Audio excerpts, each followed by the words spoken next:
think the biggest problem is everybody's thinking too hard, trying to figure stuff out. But it's not your thinking brain that is really supposed to operate. It's your creative brain. And yes, your creative brain can use thoughts, but it's not driven primarily by thoughts. If you think about that gut feeling you get, it's not something you've worked out through your thought. It's a Right. feeling that comes to you. It's more than a feeling, it's a knowing. But Yeah. your survival brain is struggling trying to figure stuff out because it needs to know the answer. But your creative brain says, I already know the answer. I only need to share it with you one step at a time. Why do you don't need to know anything other than the next step? We need to get out of this thing of overthinking because it's all coming from using the wrong part of our brain. Hey, guys, it is Alison. I am the host of your show, Alison Answers Mission Awake. I cannot wait to sit down with you today and go over how we are going to crush the mediocrity in your life that has been plaguing our society since the beginning of time. I cannot wait to have a real deal conversation that includes intelligence, fun, excitement, and real actionable steps to make a real difference in the life that you're living now and making it into something you can be damn proud of and excited to live. Sit down, put on your damn seatbelt, and get ready for the ride of your life.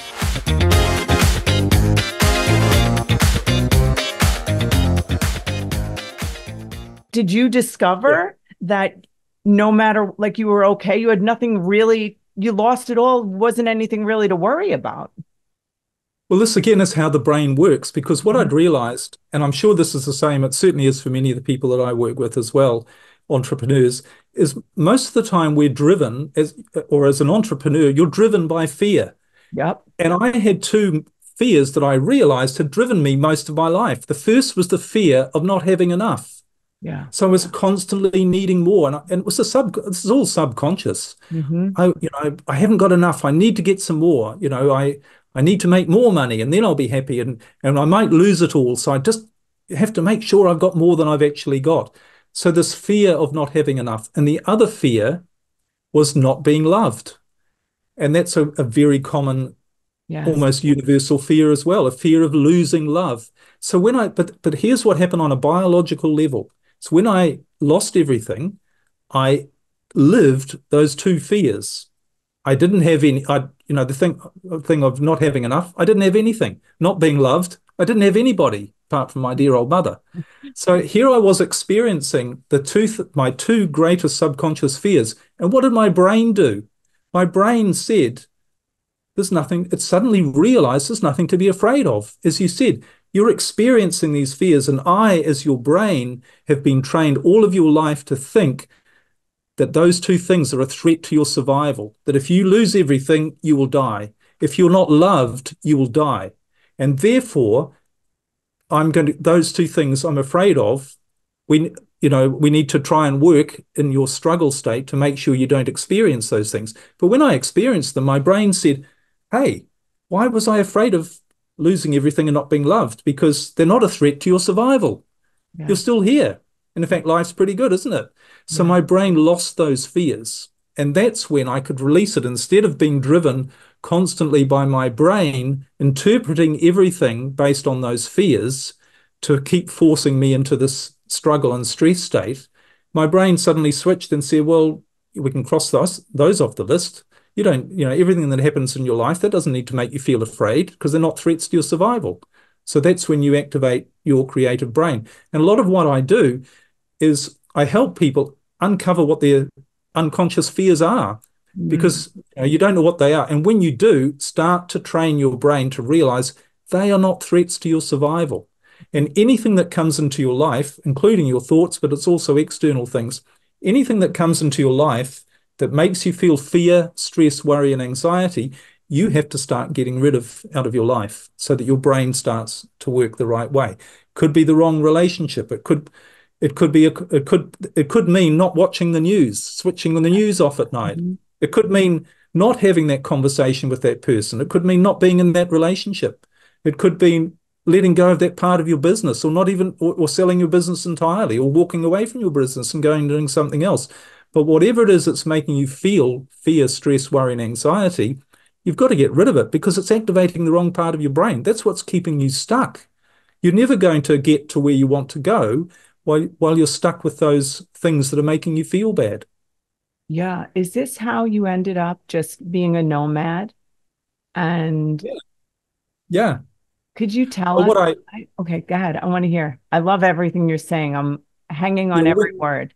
Yeah. I think the thing, well, my own story is when I started again and I attracted a much better relationship and partner and started to create some You know, online you're going business, to have to discuss that further because it's going to be people who want to hear about that, how you which attracted the right partner.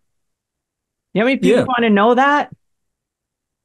We all want to know that. Hmm. Well, the simple thing is you have to get rid of your fear about not having the right Yep. partner. Hmm. You know, and in my marriage and relationship coaching, a lot of what it actually is helping people realize they're in the wrong relationship Hmm. because people have people are afraid to let go of a relationship Hmm. because they think they have these subconscious fears. Oh, no one else will love me. I'll never find anyone else. I'll be alone. I'll be a failure. I'll think I'm a failure. My children will all be badly affected. You know, I'll have all these regrets. These are all fears that keep you stuck. And the funny thing is, if you really work through and let go of all of those fears, your relationship might be better. It might end, but very often it might actually improve Hmm. because when you're not in a state of fear, you're able to be yourself and you're a much more attractive person to everybody when you're Very just being true. yourself rather than being a needy, worried, stressed, hanging on the word of the other person all the time or be getting upset by what goes on or what they might say. So this is why it's so important that you have to be yourself and then just realize that your brain is going to bring you everything that you need, including the right relationship. If you let go of the fear of not having the right relationship, and if someone comes into your life and you go, yeah, the best relationships, actually, the best marriages are when two people are in it because they only because they want to be. A And they hundred can percent. subconsciously wake up every day and think, do I still want to be in this relationship? Yeah, I love it here. We're getting on great. But they both know that if for some reason it didn't work out or something happened and they no longer felt that way, okay, well, the relationship was good for what it was. It's no longer right for us, but I'll be okay and they'll be okay, and we'll go and find someone else. And that's not about being ready to leave every moment, but it actually makes the relationship stronger because you're not living in fear. You're actually able to give of yourself fully to that relationship. Yeah, that is so true. So, Yeah. yeah. What were you going to say? Well, that's how that started for me. And then I attracted the right person who actually had the same values and thoughts as I did about, living a nomadic and free life. And we just thought, I mean, because I'd lost everything, it was like, I don't actually need much stuff and I don't really even want much stuff. Why not just, and we went house sitting for a couple of years in New Zealand, just with a car and a few clothes and just going around and looking after people's houses because we were starting with nothing. So it was you didn't have to pay rent that way. And then we bought a motorhome and traveled around New Zealand for 18 months. And then we said, well, we've done that. What do we do next?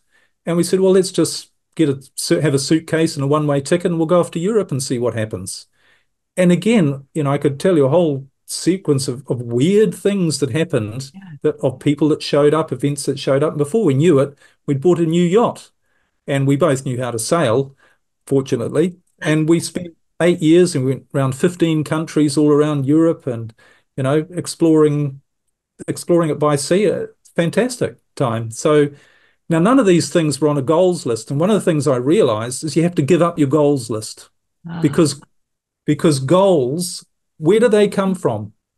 We could talk a little bit about this, and I know this is a yes. bit controversial, but when people really think about it, This is the controversial. I love it. This is good. Give up your well, goals. Let's hear. I say to people, they say, well, I've got all my goals. And I say, well, be honest here. What percentage of your goals that you've ever had have you set that you've achieved? Mhm. Do you reach 100% of your goals? And they go, no. And so what, 90%, 80%? They still shake their head. 50%? You know what most people, or what the accepted success rate for goals is? It's about 2%. In other words, for most people, only 2% of goals ever get achieved that are set. And everyone's going out there setting goals and no one's achieving them. But they think, well, I'm working towards a goal and everyone else is achieving their goal, but nobody is. Now, if you were to go to a heart surgeon and say, what's your success? I need a heart operation. What's your success rate? Oh, 2%. You'd say, no, thanks. I'm not going to try that. So why are we all doing this goal setting thing? And the reason is because of how your brain works. When you're sitting down trying to figure out what you want, what are you normally in? You're in a state of worry, fear, stress, and anxiety, thinking, I want to get out of this state and I want something that's going to make me feel better. So I'll set a goal, and you're using this very limited part of your brain that doesn't know what you need and or really want to be happy. That's in your creative brain. But your survival brain it's only designed to fight off danger. It doesn't know what you want. It's like a 15-year-old strong boy who's good at, throwing sticks and at other people and being a fighter, but he doesn't have any wisdom. So you're asking that part of your brain, and that part of your brain goes to your rational thinking brain and says, oh, well, I read somewhere that if you're rich, if you have $1 million, then you'll be happy. So make that your goal, have $1 million. And that's why we go, okay, my goal when I get $1 million, then I'll be happy. And that's why we never achieve it. But it all comes down to biology as to why that doesn't work as well, because your creative brain very occasionally will show you a goal. So in other words, you might walk in, and this has happened to me, you walk into a house. I remember walking into a house years ago and going, this is it. I'm going to buy this house. Now it was triple the price of what I could afford.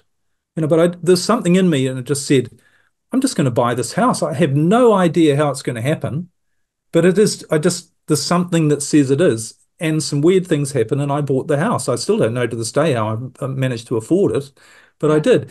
So occasionally your creative brain will show you a big picture goal, but it comes from a different place inside you. It's where you just know, yes, I don't know how, but I'm going to marry that person.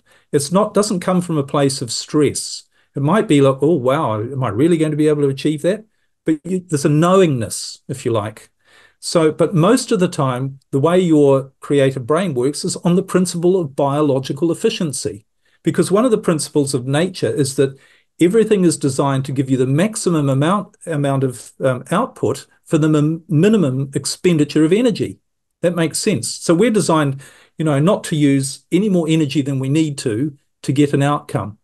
So if you think about the creative brain, your creative brain knows far more than you do about what you need and should have in your life to be the best that you can be. It knows who you need to be with. It knows what you're supposed to be doing. It knows what your goals should be far more than you do. And so many times I've worked with people on this and they've had the same experience that I have. They end up doing things that they contact me and say, I would never have believed I'd be doing this. This is amazing. I never thought of this. Where did it come from?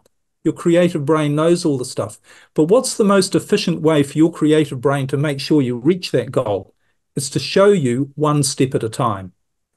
Because if it showed you that 20 steps and the final goal, say if it said to you, well, what you're really going to be happy doing is guiding tours of the pyramids in Egypt.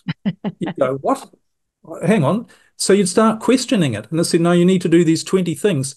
And you'd get into this analysis and hang on, no, I don't know if I really want that. I've never heard of that. That's the most bizarre thing. No, it can't be right. What are you doing? You're using up all this energy. You're wasting all this energy. You're not doing the things that make it happen, that are going to make it happen. But if you were just shown the first step and you just did it, then you're going to get there far faster to where you're supposed to be. So your creative brain, and this has all got a scientific background, but I'm explaining it in sort of layman's terms, it biologically is designed to show you one step at a time what to do. And you just have to do it. And then it'll show you the next step and then the next step.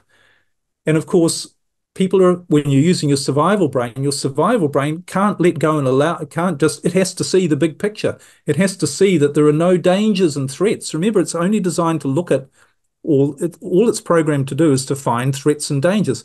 So it's saying, if your creative brain is saying, well, you just need to step in that direction, your survival brain's going, but hang on, is there a lion behind the rock? Where's the danger? Where's the threat? Don't do that. You need to find out what the next, what's going to happen after that before you take that step. You see what I'm saying? Yeah. So this is why part of letting go is you've got to trust when you understand. It's like your car. You don't get into your car and go, well, I need to get out every every few yards and check that it's still working right and make sure. You just know it's going to do it, and you just enjoy the ride, and you do what you need to do. And it's the same with your brain. When you know this is how it works, you know all you need to do is take the next step and protect yourself from anything that's going to make you feel bad, that's going to activate your survival brain, whatever it is. Okay. I have so many things and to say or Forgive me ask, if I'm but rambling too what'd you much. say? I hope I'm not rambling on too much, but No, no, no, no. I'm an interrupter. You have no idea. I interrupt so much. I didn't not want to interrupt anything you were saying. So I'm holding on to every word. I'm loving what you're saying so much. And I'm just thinking, and I feel like the synchronicity of it, and maybe it's that like creative brain that yeah, somehow you're here yeah, because just before this interview, whatever, just before this show, I made videos on, I was thinking, how did I get here? 30-year overnight success. And I always tell people just left foot, yeah. right foot, and then I did a video on left foot, right foot. And then and it was just like, and there's, in the left foot Yeah. and then right foot. And then you just steady yourself. You learn something, left foot, right. And you just keep going. But then what I'm thinking, and I want to know what you think, is that I've been really thinking about the way society is. And a big part of this podcast is about like crushing mediocrity and how we're all automated and to believe this nonsense about relationships, which taps into what you talk about, that all relationships are adversarial and they're a struggle and that, money's hard to get, like all these things we learn. And that we just copy one another and none of us are original. And that's like my passion is to, help people break out of that. And one of Yeah. the things that I've noticed, because when you're saying about goals, and I'm thinking, I always write goals, but Mm. I think I possibly, maybe not all the time, write my goals, I think possibly out of my creative brain, out of a state of happiness and joy. But one of the things I'll say is like hashtag happiness is not a sin, because we've been conditioned to believe, like in the church or whatever, like that if I'm seeking happiness. So that's what I'm curious about. Yeah. Oh, and I have to say something to you. Wait, this is important. I want to tell you this, and you're not going to think it's weird, but maybe you will. I really haven't told, I've told like one other person this. I pulled this wad of jewelry, like chains, out of my jewelry box. It was like all knotted up. You could picture it, right? It was so Yeah. much stuff. Like it was just, and it was like late at night. It was so weird. And I'm just like, oh, I'm gonna disentangle this, right? And it was like literally impossible, right? So I started feeling frustrated, and then I just said, highest self, would you just help me do this? Would you just make that happen? And I'm not lying because it sounds like I am because it was actually magical. It literally just started crumbling apart like such ease. And I feel like it's almost like a message. Like, and then you know what was in the middle of it? What was in the middle was like this little bracelet I had that said future on it. And Mm. everything just naturally, it came. I'm like, oh my God, highest self. Like, what's going, my pineal gland or Yeah. whatever the hell. And I've had experiences where I had one recent experience where I was in a place with the people that I work with, and someone walked into the place I was in, and I knew them. Mm. I was, and I just, and when I say I mean, I felt like I just, there was like, I loved them. It sounds weird, but it just Yeah. felt, and they're a stranger and I never saw them again, but it was just, I knew that. And is that Yeah. like what you're talking about? Oh, absolutely. Because here's the thing, you're right. Yeah. We've been trained to believe what we've been trained to do is to operate from our survival brain, Yeah. which only is programmed to see problems. So it has very limited awareness and it's always looking, where are the problems in my life? Where are the problems in the world? Where are the dangers, the threats? Yeah. So we think things are far worse than they actually are. But Yes. when you use your creative brain, not only do you see, does your awareness shift to see, we actually live in the most perfect universe. Your life is, if anything was any bit different, I say this to people, if anything was the slightest bit different, we wouldn't be here right now. So how could you possibly say that you wanted it, that there was anything in your life that's happened that was wrong, that was bad? I mean, I could have said that about losing everything, how terrible that was. One of the best things that ever happened. I look back and I see how all perfect it was. But when you start using more, you start using your creative brain, you not only see the perfection of everything, but your awareness expands. And those things that you call, oh, luck or coincidence or synchronicity, that's all nonsense stuff. You realize this is the natural part of how your brain works. If your brain literally is a 500 trillion computer, microprocessor computer, don't you think it has the power to bring the right people into your life, to get things happening in the right way? Of course it does. It's only your perception about who you are when you limit it to being stuck in this limited part of your brain that makes you think there's something weird about all that stuff. But this is all natural. You know, you start to see this planet, this universe that we live in a different way. And that helps you to let go even more and see that this isn't weird stuff. This is biology. This is science. This is why you've been given such an incredibly powerful machine to ensure that everything happens in your life that's supposed to be the best for you, to enable you to be the best that you can be. And actually, if I could just, that makes sense, doesn't it? Yeah, such sense. Yeah. Yeah, yeah. And again, because I used to have, and I still have, all of these really incredible things that happen in my life. And I get to the point now, when I have for quite a while, of saying, why should I be surprised? And why should I also be worried about what's going to happen? Because, you know, all of these weird things that I never thought of could happen. I can tell you so many funny stories. We were sailing from Turkey through the Greek islands to Italy one year for the winter. And we thought we'll probably keep the boat in the winter. You know, I don't know where we're going to end up, where we're going to stay, but we'll just, it'll show up, you know, where we're supposed to be. And we got back to Italy and we were going to keep the boat. And then I suddenly was on this website for house sitting, and I saw that there was this magnificent designer clifftop house with an infinity swimming pool looking out over the ocean and a nature reserve. And they were looking for somebody to look after the house for the winter. There was nothing to do there but just enjoy it and just, you know, make sure that we keep an eye on it. And I looked on this website and there were like 55 people who'd applied for this to be the person to look after this. And I thought, oh, well, we'll just apply for it. Why, you know, just take the next step. And the person contacted me. It turned out the man who owned it, this is in Sicily in Italy, he was a New Zealander like me. But that's not the reason that we were the ones who managed to look after this beautiful house for several months. No, and it wasn't the fact that he came from the same little town that I came from as a child. That wasn't the reason. It wasn't that he went to the same church that I did in this little town as a child, and we could talk about the streets that we lived in. But his name was Liam, the same as my name. Now, you can't make this stuff up, can you? So where did all this go? And so many of these things have happened to me that you just, and the beautiful part is when you start using your creative brain, what happens is you start to get results. And when you start to use it the right way, like you drive the machine and you get a little bit of something, you go, oh, how did that happen? And you go, oh, I'm starting to get the proof now that this actually works. And you do a bit more and you get more proof. And then it really snowballs and you stop the struggle. And what I call, you let yourself off the hook. You stop trying to manage your life through force and struggle.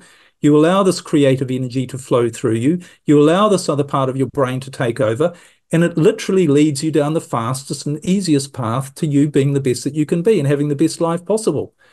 And you see it in action. And your job is not to try and struggle. It's just to go along for the ride and keep taking the next step and seeing where it shows up. And if I could just make one other little point too about this, which comes back to the Bible. Yes. Because it says in the Bible, seek first the kingdom of heaven and everything else will be added to you. Now, what is the kingdom of heaven? Well, it tells you where the kingdom of heaven is. The kingdom of heaven is within you. The kingdom of heaven is your creative brain. Seek first to use your creative brain and everything else will be added to you. This is the way God or natural intelligence operates to make you the best that you can be.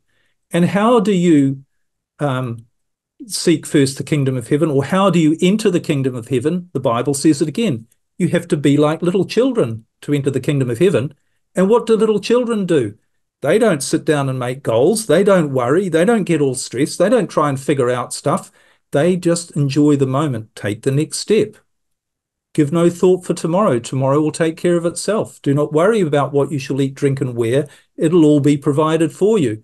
But God is up there saying, but I can only do that if you use the car or the machine the way it's designed to be used. It's not my fault. I've told you how to use it. Don't be afraid. I've told you it's not my fault if you're not using it the right way and therefore you're not getting the results that I want you to have. So this is how it all works.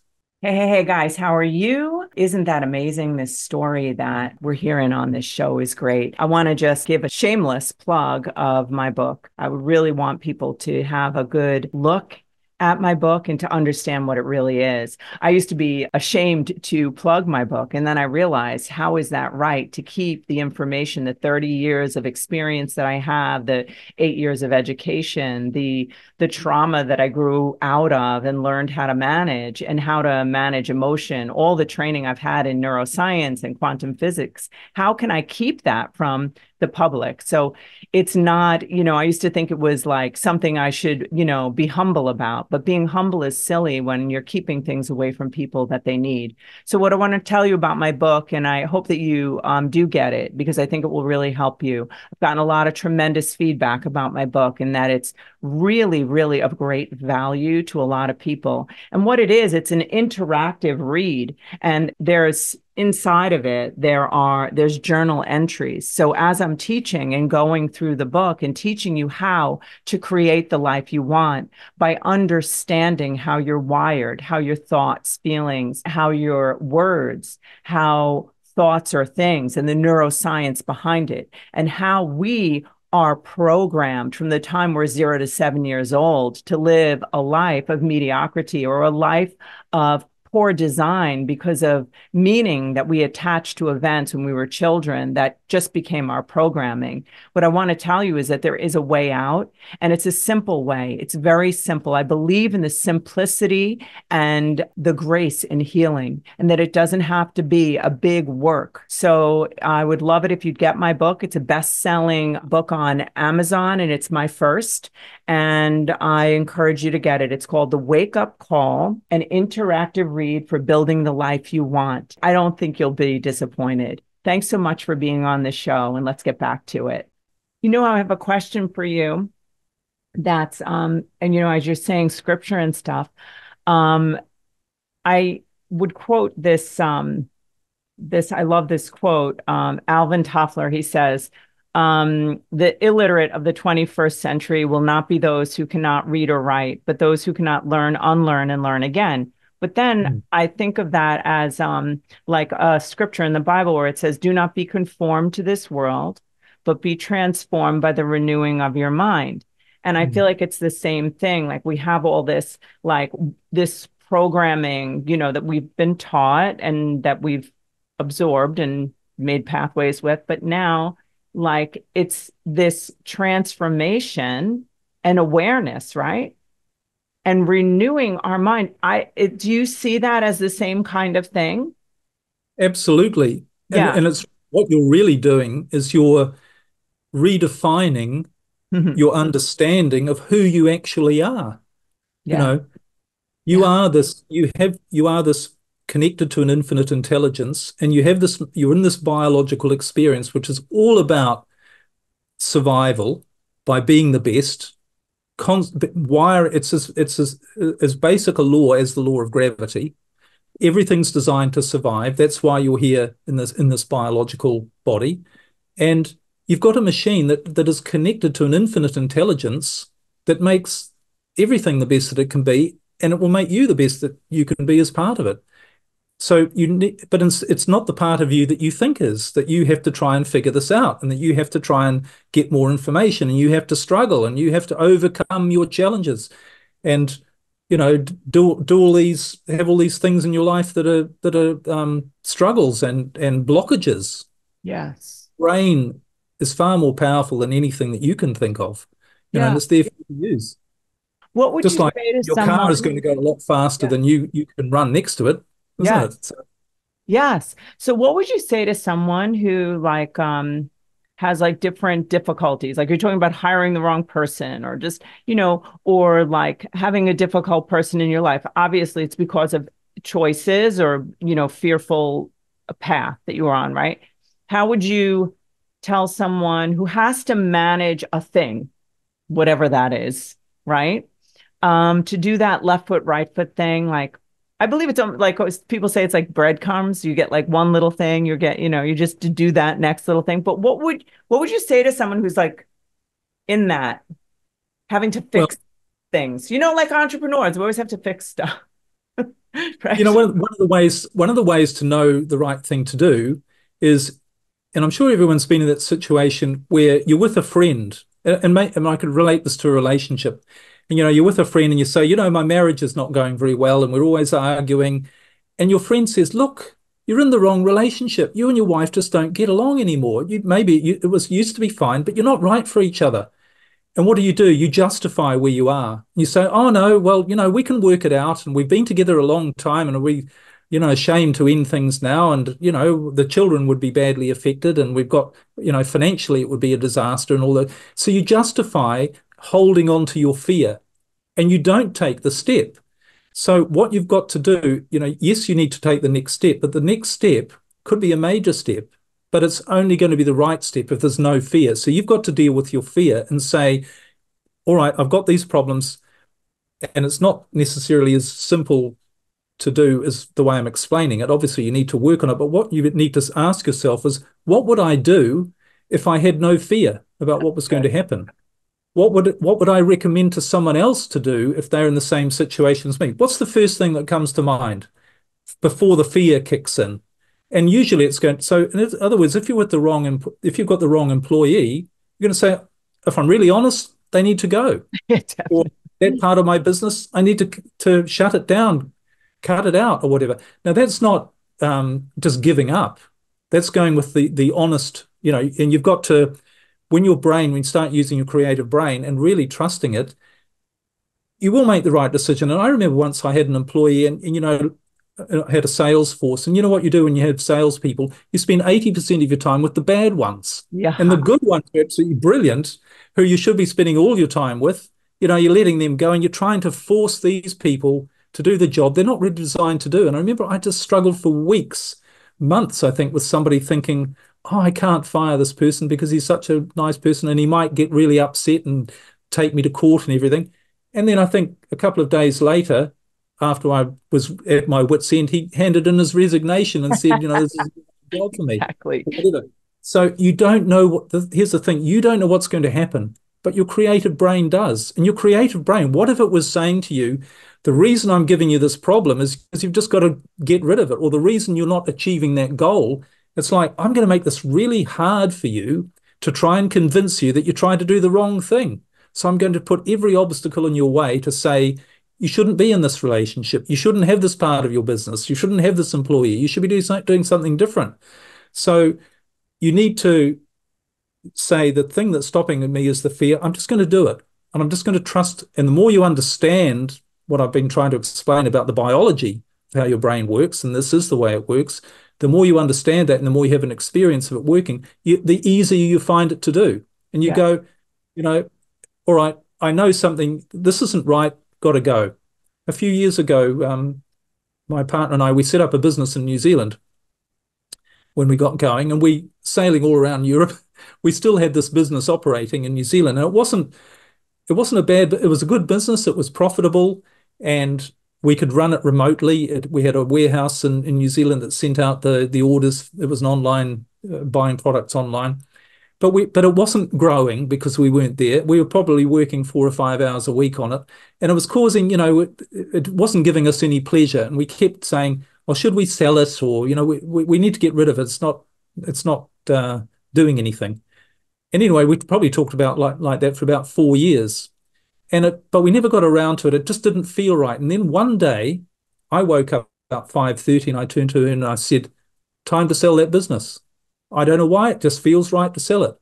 That day, I found a business broker who signed it up. Within 2 weeks, he listed it. Within, I think, 1 or 2 weeks, we had 5 offers on the business. and somebody bought, and the person who bought it paid 25% more than the asking price, and it settled 2 weeks after that. you know. So it all, when we overcame the fear, not that we had any fear about it, but it just didn't feel the right thing to do at the right time. But when it did feel the right thing, we just did it, then everything fell into place.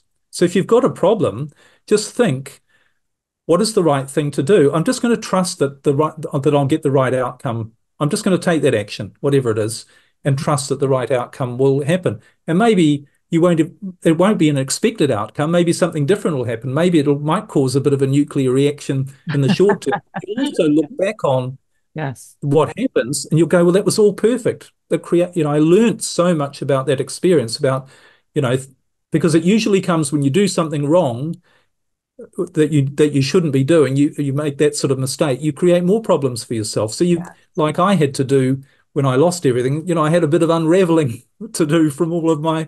past mistakes. So it's not necessarily going to be smooth, but when you realize that, then what you want to do is make the big decisions to get rid of the things that aren't working as quickly as possible, because you know that the longer you hang on to them, the more mess you're going to create for yourself and the more difficult it's going to be. Yes. Yes. So you would say that the best thing to do, because I know people listen, they think about like manifestation, I'm manifesting this, whatever. And like the whole idea of like being on that same frequency, Mm. and I just wonder, if you remove what you're saying, like the primary thing is, the question is, what would I do if I wasn't afraid of anything? Right? There was no fear. It's such a great question, because the Yeah, answer would so many times be so different than what someone would do. It's yeah. such a unique answer, right? It's always the right answer. Yes. Like Yeah. all of those things, when you're based on fear, you're trying to figure it out, and they're usually the wrong answer. I need Yes. to work harder at give that person more training, or I need to do another relationship course with my wife, or Mhm. I need to take them flowers tonight, or do some counseling, or no disrespect to counseling, No, it's because okay. I don't care. I need to, rather than just say, if I'm really honest, I had no fear, you know, I've got to end that relationship or whatever it is that's, cut out the thing. I think it says somewhere in the Bible, cut off the thing that is causing you the pain. Yes. Yes. It says that in this book called Necessary Endings. I think it's John Maxwell, and how he talks about a rose bush. That's what just stood out to me. That this rose bush, it could be growing like these roses that are going in this direction. But if you're going in this direction, this sort of shape, and you have it's still beautiful, whatever, but people are afraid to cut that off, you know, Mm, but it's taking you away from where, you're supposed to yeah. be. So I I love think the that big analogy. What? I think the biggest problem is everybody's too thinking too hard, trying to figure stuff out. But it's not your thinking brain that is really supposed to operate. It's your creative brain. And yes, your creative brain can use thoughts, but it's not driven primarily by thoughts. If you think about that gut feeling you get, it's not something you've worked out through your thought. It's a Right. feeling that comes to you. It's more than a feeling, it's a knowing that comes to you. So your creative brain doesn't operate primarily through thoughts, but Yeah. your survival brain is struggling trying to figure stuff out because it needs to know the answer. But your creative brain says, I already know the answer. I only need to share it with you one step at a time. Why do you don't need to know anything other than the next step? And when you know that your creative brain, that's the way it operates, you don't want any more than the next step, because if you've only got one thing to focus on, you can actually enjoy it then. You can focus on it. You can say, well, hey, this is great, what I'm doing.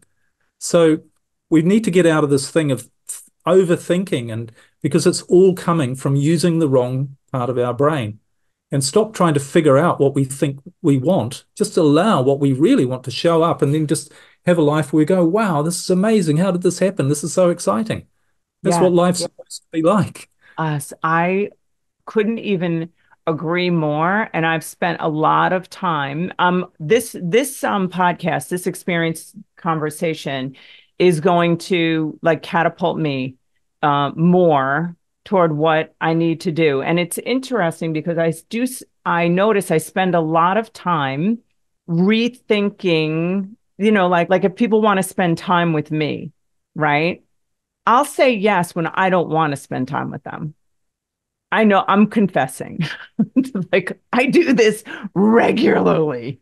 Like it's like a thing I do. And then I'm like, wait a minute. I'm like, okay, well, I learned from that. I didn't really, I know my God, I hear it. I just know, I know I don't want to go. And then Mm, I go because I made the commitment or whatever it is. And I'm not talking about my friends. Any friends who are listening, it's not you, but just you, people know what I do. So my point is like I feel like those things possibly when you're doing something that is going against your creative brain and who you really are, you think that blocks you probably from being where you're meant to be, right? Would you say? absolutely. And Yeah. that's what faith really is. Faith isn't this blind following something you don't understand. Yeah. Faith comes when you understand this is what your brain, this is how it works. So you believe it. It's like you don't have faith that your car is going to get you to where you want to get you 100 miles down the road if you drive it the right way. You just Yeah. know how that's how it works. You don't have to worry about say, oh, I believe, and which means you don't.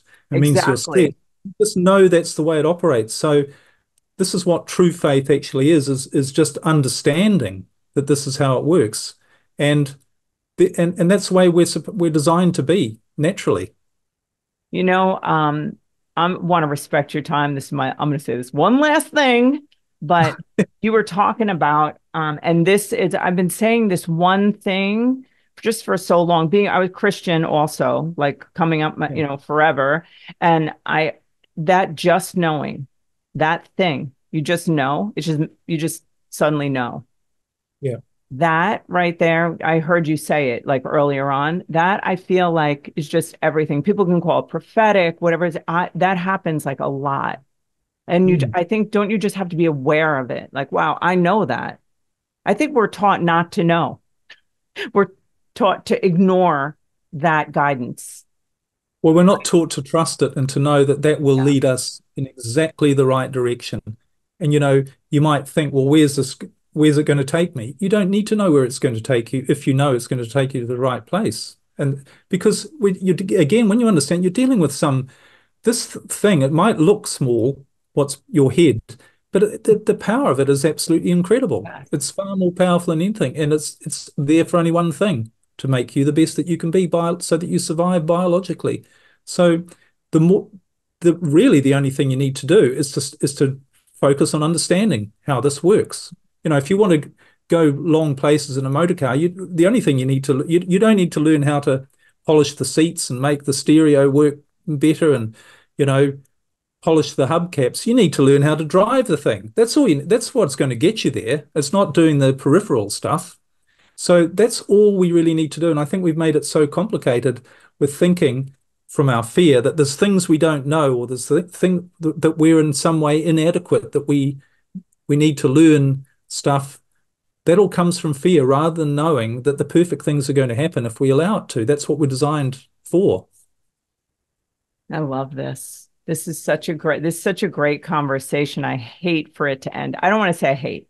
I don't like that word, but I'm not loving that it has to end. But anyhow, I want to just anything else that you want to share. And I also would love for you to share all of the, I mean, I'm going to have everything in the notes, about your programs and everything, but what is it that you offer to people and where can they find you and all of that?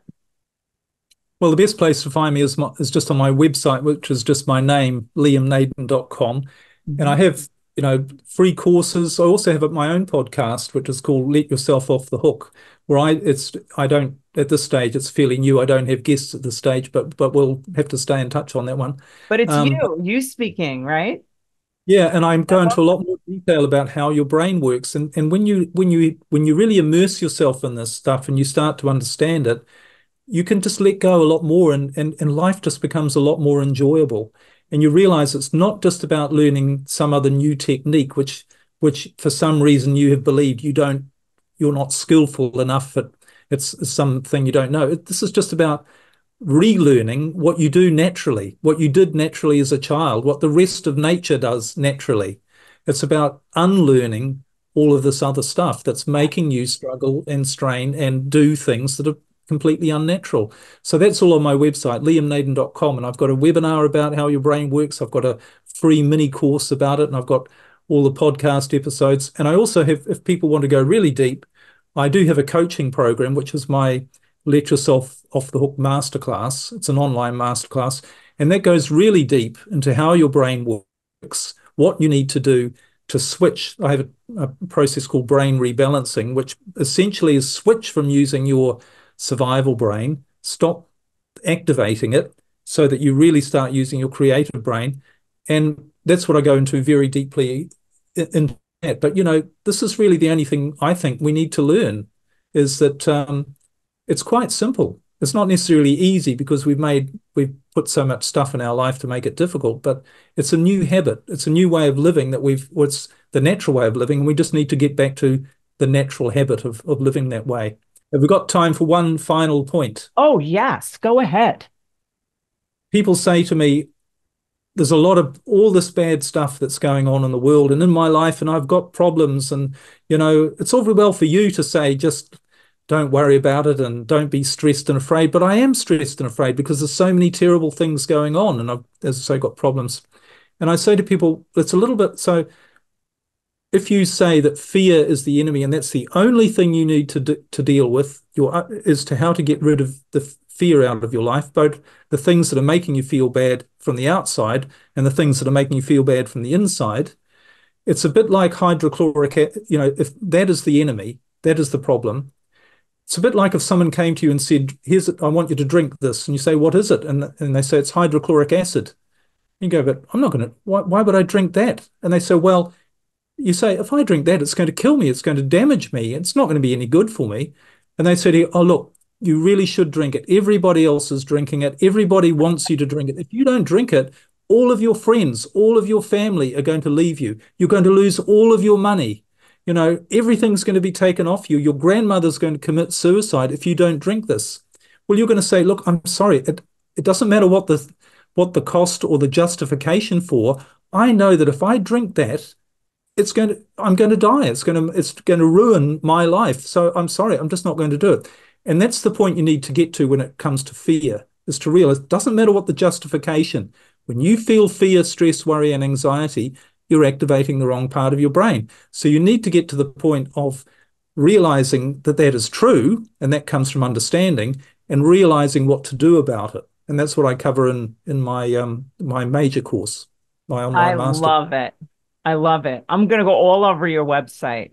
So listen, guys, I want everybody, whoever's listening, I really, really want you guys to like, subscribe, check out his courses, his program, also about marriage and relationships.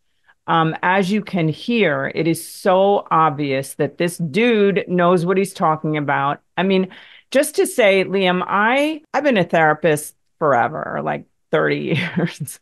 And like every book, I'm in every personal development, everything, neuroscience, quantum physics, Dr. Joe Dispenza, everything.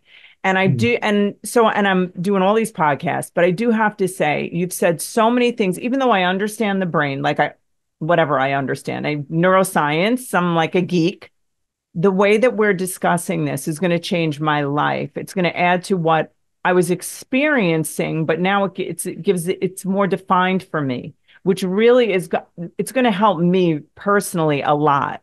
So I'm just very grateful to you. And I want everybody else to just, follow him because he knows what he's doing. I mean, you can't follow him all over the world and on his yacht, but you can follow him electronically, right? So anything else? No, thank you, Alison. Thank you very much for having me as a guest. Such a pleasure to have you. It is a wrap. Guys, thank you so much for listening to the show. I just want to say to you that we are all together a part of the Mission Awake, a mission that's going to stop the mediocrity that's plaguing all of us. So if you got something here today, I ask that you would be a part of this mission and you'd share it with whoever you can. Take a screenshot of the show and share it on your Instagram. If you are looking for me, you can find me on social media platform Instagram, Alison Answers, or Lager Counseling Services. And give us a review and subscribe if you could to YouTube. Alison Answers. That's where you're going to get a lot of content. I drop stuff every day, goofy stuff, all different kinds of stuff. 5-minute videos that just get you moving in your day. Have a great week. See you next time.